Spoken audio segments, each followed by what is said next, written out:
All right, so you sent over like a mountain of research about large language models, LLMs. I Yeah. mean, everyone's talking about AI these days, right? But Right. it's Yeah. really hard to sort of separate the hype from what's real. You know what I mean? Absolutely. There is so much buzz. It's really tough to get a clear picture of what LLMs can really do Yeah. and maybe more importantly, what they can't do. Yeah. So this deep dive we're doing, we're going beyond the hype. We're looking at like the boundaries of Yeah. what these things can do. Exactly. And what's so fascinating about the sources you sent over is that Yeah. they go beyond just explaining like how LLMs work, Right. but they really dig into the limits. And you Yeah. got to think about it. Like Yeah.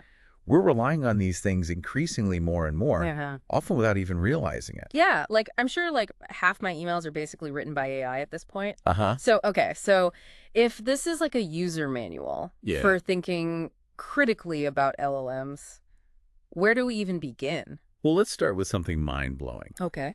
You've probably heard of the Turing test, right? Yeah. That classic test of whether a machine can act so smart that you can't tell it apart from a human. Yeah, like if you're talking to it online, Yeah. you don't know if it's a person or a bot. Right, And if you can't tell, the bot wins. right. And get this. Some LLMs now are actually passing modified versions of the Turing test. Wow. It's something called the theory of mind test. Okay. Theory of mind. Yeah. That sounds trippy. It is. It's the ability to understand that other beings have their own thoughts and beliefs. Huh. Basically, that other minds exist and that they might be thinking differently than you are. Wow. So are we saying that these LLMs are like conscious? Hold on. Passing these tests is obviously a huge deal, Yeah. but it doesn't automatically mean that they're conscious in the way that we think about it. Okay. We have to be careful about assuming that machines think like humans just because they can do some similar things. Okay. Fair point. But still, it's pretty wild to think about. Yeah. So how do these things even work? Right. This paper that I sent you uses this car analogy to explain the architecture of LLMs. Yeah. It says something about how not all cars have the same engine. Right. I'm kind of lost on that one. Well, think of it like this. Most LLMs are built on something called a transformer architecture. And it's like the basic recipe for how it processes information. Okay, so it's not about the specific ingredients, Uh-huh. but the way of putting them together. Exactly. And the key to that is this encoder-decoder structure, Okay. which allows LLMs to both understand and generate language. Okay, that makes way more sense than the car thing. So in practical terms, Yeah. what does this encoder-decoder duo Yeah. actually do? So let's say you're using an LLM to summarize a long article. Okay. The encoder reads and extracts the key information from the text. Okay. And then the decoder takes that information and turns it into a short summary. So it's like the encoder is the brains and the decoder is the voice. That's a great way to put it. That's pretty cool. Right. And that same structure is used for a ton of different things, from chatbots that answer your questions to tools that translate languages. Okay, that makes sense. But speaking of tools, Yeah. this research mentions all these different kinds of LLMs. It's like a whole family of AI, right? Exactly. And they all share that core recipe, that transformer architecture. Right. But there's a huge range in terms of their size, what they're good at, and how they've been trained. Okay. Some are specialized, while others are more general purpose. Interesting. And this source also mentions this trend towards open source LLMs. Yeah. What does that even mean for someone who's not like, Right. coding AI in their basement? It means greater access and transparency. Researchers, developers, even everyday users Yeah. can potentially use and modify these open source models. That sounds awesome. But this article also mentions that even with open source, you still need a lot of expertise to build anything competitive. Absolutely. Yeah. Just because you have access to the code doesn't mean that everyone can suddenly become like an expert. You still need the skill Right. and the right ingredients, which in the LLM world is often massive amounts of data Yeah. and powerful computing resources. So it's not a totally level playing field, Right. but it's definitely opening things up. Yeah. Okay, so that's a good overview of the LLM landscape. But I'm still kind of hung up on that thinking thing. Yeah. Do they actually think, or are they just really good mimics? Oh, that's the core question. That's the million-dollar question. Yeah, And honestly, there's no simple answer. right. I mean, LLMs are incredible at recognizing patterns and generating human-like text. Right. But whether that equals thinking the way that we do is still a big debate. They lack things like self-awareness and real-world experience. So it's more like they're simulating thinking Mhm. rather than truly doing it. Yeah, that's a good way to put it. And we have to be careful about projecting our own ideas of consciousness onto machines, even if Mhm. they seem really intelligent. Right, right. So practically speaking, how do you choose the right LLM for the job? Hmm. It seems like there are a zillion different options. That's where understanding their strengths and weaknesses comes in. This research that you sent actually breaks it down really well Okay. using this quadrant system Yeah. based on two key ideas: precision and recall. Okay, break that down for me. Those sound pretty technical. Think of it like a detective solving a case. Hmm. Precision is about how accurate they are. Are they getting the right suspect every time? Okay. And recall is about how much of the evidence they're finding. Are they missing crucial clues? So high precision means the LLM is less likely to make mistakes, Yes, and high recall means it's catching all the important information. precisely. And each quadrant in this system represents a different combination of those two factors, Okay. like different types of detectives with different strengths. Okay, I'm intrigued. Let's dive into those quadrants. Okay. What kinds of tasks fall into each one? Where do we see LLMs making a difference right now? All right, let's get into it. Quadrant one is all about like creative exploration. Okay. Imagine an LLM that's not perfect in terms of accuracy, but throws out a ton of interesting ideas. Low precision, but high recall. Exactly. That sounds like brainstorming. Exactly. It's like having a brainstorming partner Yeah. who's constantly suggesting new angles, even if some of them are off the wall. Yeah. This is where LLMs are being used to help people with things like creative writing and even composing music. Wait, composing music? Yeah, So an LLM could help me write a song. That's insane. it is pretty wild. I mean, Oh. these LLMs can generate melodies, harmonies, even lyrics Wow. based on what you tell them. So you're saying I could have like an AI bandmate? You could. That's crazy. Who's always got a fresh riff or a lyrical hook ready to go. I kind of want to try that later. Okay, so that's quadrant one, Yeah. the creative chaos zone. What about quadrant two? Quadrant two is where we see things like search engines and basic customer support bots. These LLMs have high recall, meaning they can process a lot of information and give you a wide range of possible answers, Okay. but the precision might be lower. So it's like casting a wide net and then filtering the results. Like I ask a question and it gives me a bunch of different options and I have to pick the best one. That's the idea. Think about those times when you're searching for something online and the search engine gives you like a bunch of results. Yeah, Some of them are spot on, some are kind of related, and some are totally off base. right. That's high recall, Yeah. but maybe not the highest precision. Okay, that makes sense. What about quadrant three? Where does high precision take center stage? Quadrant three is all about accuracy and conciseness. Things like language translation. Okay. You need the LLM to get the core meaning right, even if it misses some of the subtle nuances. So it's less about the creative flourishes and more about just getting the job done Right. with minimal mistakes. Right. It's like having a super reliable translator who might not capture every idiom or slang perfectly, Yeah. but always delivers the essential message. Okay. And finally, the big leagues. Quadrant four, Right. high precision and high recall. Yeah. That sounds like where things get really serious. You could say that. This quadrant is reserved for tasks where mistakes are just not an option. Yeah. Think medical diagnosis, legal analysis, Right. fields where you need the LLM to be both accurate and comprehensive. Wow. Okay. Are LLMs even ready for that kind of responsibility? It's a valid concern, Okay. and the experts are definitely cautious. In these situations, LLMs are best used as part of a bigger system, Okay. like an expert assistant. Imagine a doctor using an LLM to analyze a patient's medical records and suggest possible diagnoses, Okay. but the doctor still makes the final call. So it's like giving the doctor a superpowered research assistant. Exactly. It's not about replacing human expertise, Right. but about augmenting it. That makes me feel a lot better. Okay. Yeah. So we've got a sense of the different types of LLMs and the tasks that they're good at, Right. but how do they learn to do all this stuff? I get that they're trained on tons of data, Right. but what does that actually look like? That's a great question. And it gets into this really cool concept called self-supervised learning. Self-supervised.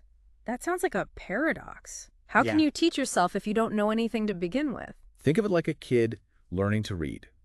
They start by recognizing individual letters, Okay. then putting letters together into words, then figuring out how those words form sentences, Right. all without someone explicitly explaining every single rule of grammar. So it's like they're learning by doing, Yeah, by yeah. piecing together the patterns themselves. Exactly. And LLMs do something similar.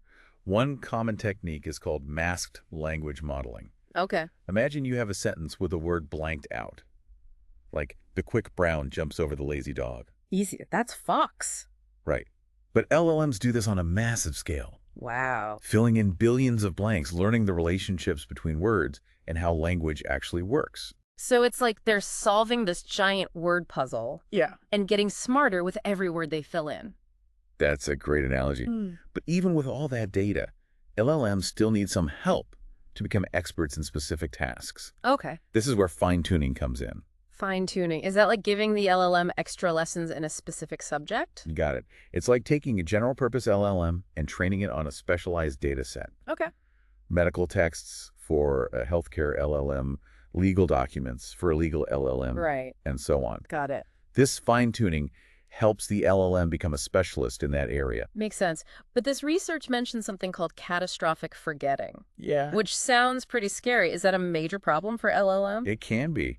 Imagine teaching a dog a new trick and suddenly it forgets how to sit. Oh, right. That's catastrophic. Forgetting when an LLM learns something new, it might accidentally overwrite some of its previous knowledge. Well, it's like the LLM has a brain overload Right. and forgets its old skills. Kinda.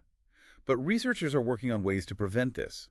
It's like giving the LLM a mental workout routine to help it retain information better. So they're basically building LLMs with better memories. Exactly. And this is an active area of research, how to make these LLMs lifelong learners, so to speak. Okay, that's reassuring. But now I'm really curious about these hallucinations that LLMs are known for. Right. This one paper argues that hallucination might not even be the right word, Yeah. and it brings in this whole philosophical angle. Right. I'm intrigued, but also a little lost. Let's unpack that. Yeah. So hallucination usually refers to seeing or hearing things that aren't real, right? Right. But LLMs don't have senses the way we do. Right. This paper suggests a different term, bot shit. Bot shit. Okay, now we're really getting philosophical. It sounds funny, Yeah. but it's actually based on the work of a philosopher named Harry Frankfurt. Okay. He defined bullshit as communication that doesn't care about truth. It's not necessarily lying, but more like throwing stuff out there without any regard for whether it's accurate or not. So it's like the LLM is making stuff up Mm-hmm. without realizing it's making stuff up. Yeah. It just doesn't understand the difference between fact and fiction. That's the idea. Yeah. And this paper argues that LLMs are prone to bot shit Okay. because they're trained on massive data sets Right. that inevitably contain some misinformation or just plain nonsense. So it's like they're learning from the good and the bad, and they don't always know how to tell the difference. Precisely. That's why it's so important to be critical of anything an LLM produces. It might sound super confident, Yeah. but it could be spouting complete bot shit without even realizing it. Okay, that's a bit unsettling, but also kind of hilarious. Right. Do you think that different LLMs would hallucinate in different ways? Yeah, Or would they all make up the same stuff? that's a great question. And the research you sent actually looked into that. Oh, wow. They found that different LLMs, when given the same prompts, often produce very similar bot shit. Wait, really? So they're all making up the same stuff independently? It is. And it points to a potential issue called model collapse. Okay. Imagine if all the LLMs are learning from each other's outputs, Right. and those outputs are increasingly full of bot shit. Yeah. It's like a game of telephone where the message gets more and more distorted with each retelling. Okay, now that's kind of scary. So we're basically creating this echo chamber Right. of AI misinformation. That's the concern. It highlights the importance of having diverse training data Yeah. and constantly checking the outputs of these LLMs against real-world facts. Right. We can't just let them learn in a vacuum. Right, right. So we've established that LLMs are amazing, but not perfect. Right. They can be creative, they can be helpful, but they can also be prone to errors and even make stuff up. Uh-huh. What are some of the safeguards being put in place Yeah. to prevent these issues from causing real harm? Well, there are a few different approaches. One is to build in something called system mode self-reminders. System mode self-reminders. That sounds intense, like some kind of AI therapy session. Not quite, but I like the image. Basically, it's a way to automatically add these little reminders to every user query. These reminders help the LLM stay on track, Okay. reminding it of its ethical guidelines Yeah. and making it less likely to sort of go off the rails. So it's like giving the LLM a little pep talk before each task. Yeah. Remember to be truthful, be helpful, don't make stuff up. Exactly. It's all about reinforcing those good habits. Another approach is to use something called reinforcement learning from human feedback. Okay, break that down for me. Does that mean we're like training LLMs like we train dogs? Uh-huh. Like with treats and good boys? Not quite treats, Okay. but you're on the right track. It involves training the LLM on data that reflects human values and preferences. Okay.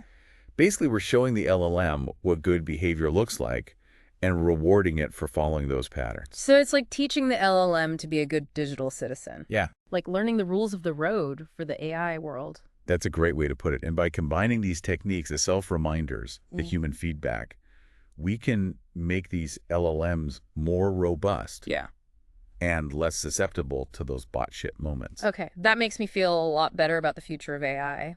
But this research also mentions some potential risks. Yeah. With LLMs being used in high-stakes fields, like Yes. healthcare and law, Right. I can see how those areas require some extra caution. Absolutely. When the stakes are high, we need to be extra careful. Take medical diagnosis, for example. Imagine a doctor using an LLM to help analyze a patient's symptoms Okay. and suggest potential diagnoses. That sounds incredibly helpful, but also a little bit nerve-wracking. Yeah. What if the LLM gets it wrong? That's why human oversight is crucial.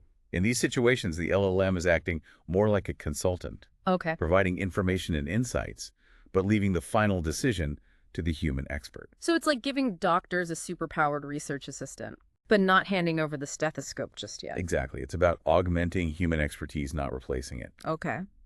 And the same goes for legal applications.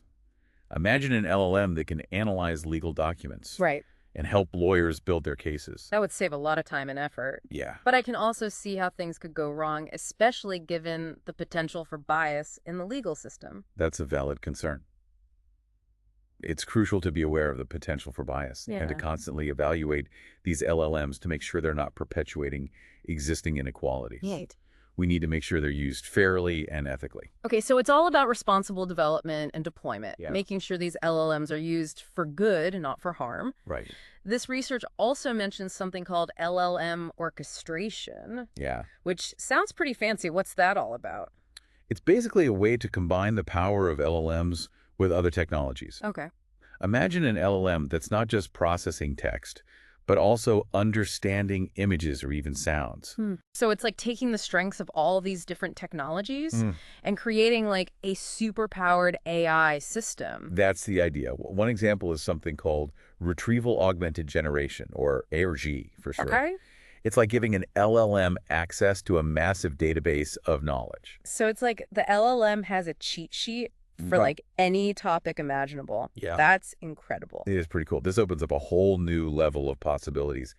Imagine an LLM that can not only generate text, Yeah. but also pull up relevant images, videos, even scientific data to support its arguments. Whoa, that's mind-blowing. Mhm. But this research also mentions some potential risks with this kind of orchestration. What are those? Well, one is the risk of these different systems not playing well together. Imagine if the communication between the LLM and the database gets messed up. Yeah. It could lead to some pretty wacky results. So it's like you're building this supercar Yeah. with all the best parts, but then you realize like the steering wheel doesn't actually connect to the wheels. Right. Exactly. It highlights the need for careful design and testing when we're talking about orchestrating these complex systems. Right, right. Okay, that makes sense. But let's shift gears for a second. Yep. This research also talks about the potential for LLMs to create entirely new industries and business models. Right. That's a pretty big claim. What are they talking about specifically? Think about the impact that the internet had. It wasn't just about new websites. It was about a whole new way of doing business, of connecting with people, of accessing information. LLMs could have a similar impact. Okay, I'm intrigued. Give me some examples. One example is the rise of AI-powered products and services. Okay. Imagine your favorite apps, social media, music streaming, even online shopping, but with LLMs seamlessly integrated into the experience. It's like having a personal AI assistant built into every app I use. Yeah. That's both amazing and a little creepy. I know what you mean. Yeah. But imagine the possibilities. Personalized recommendations, Right. smarter search results, even chatbots that can actually understand what you're asking. Okay, I can see how that would be transformative. What about entirely new business models? Think about the concept of AI as a service. Okay. Imagine platforms that give businesses and individuals access to powerful LLMs Right. without needing to build their own systems. It's Yeah. like renting a supercomputer for an hour instead of having to buy one yourself. That would definitely level the playing field. Yeah. And what about entirely new industries? What could those look like? Think about the creative industries writing music art. LLMs could be used to generate new forms of content, Wow. to personalize experiences, to create entirely new genres of art and entertainment. It's like Ah. opening up this creative universe that we can't even imagine yet. Like now we're talking about some serious future shock. But I'm also curious about the potential downsides. Yeah, Every technology comes with risks, right? right. What are some of the things we need to be cautious about as LLMs become more powerful and more widespread? One concern is the potential for job displacement. As LLMs become more sophisticated, they might be able to automate tasks that are currently done by humans. Yeah. We need to be prepared for that possibility and think about how to adapt. So it's like the whole robots taking over our jobs scenario. I've seen that movie, and it doesn't end well. It doesn't have to be a dystopian future. Okay. It's about being proactive Yeah. and thinking about how we can use LLMs to augment human work, not just replace it. Okay. Imagine a world where LLMs handle the tedious, repetitive tasks, Yeah. freeing up humans to focus on the creative, strategic, and uniquely human aspects of their jobs. Okay, that's a much more optimistic outlook.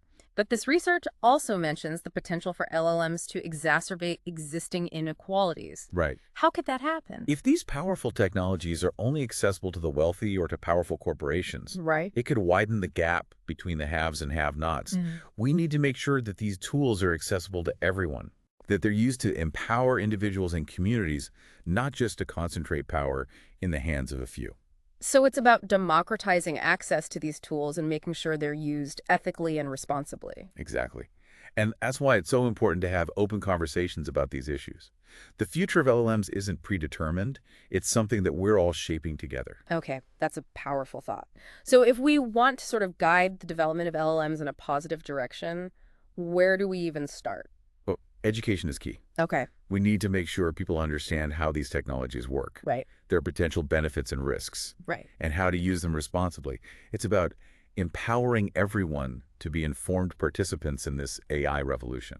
So it's about making sure that everyone has the knowledge and the skills to navigate this brave new world of LLMs. Exactly. And it's also about fostering a culture of ethical AI development. Yeah. We need to involve diverse voices in the conversation to make sure these technologies are aligned with human values Yeah. and that they're used to benefit society as a whole. Okay, so it's about taking a proactive, thoughtful, and inclusive approach Yeah. to the development and deployment of LLMs. We can't just sit back and let the technology dictate the future. We need to be active participants in shaping that future. I couldn't have said it better myself. Okay. It's an exciting time to be alive, but also a time for critical thinking and responsible action. The choices we make today will have a ripple effect for generations to come. That's a powerful message to leave our listeners with. And on that note, I think it's time to wrap up this deep dive. It's been an incredible journey. Thanks for joining me and sharing your expertise. It's been my pleasure. Mm. And to everyone listening, keep questioning, keep exploring, and let's build an AI future that we can all be proud of.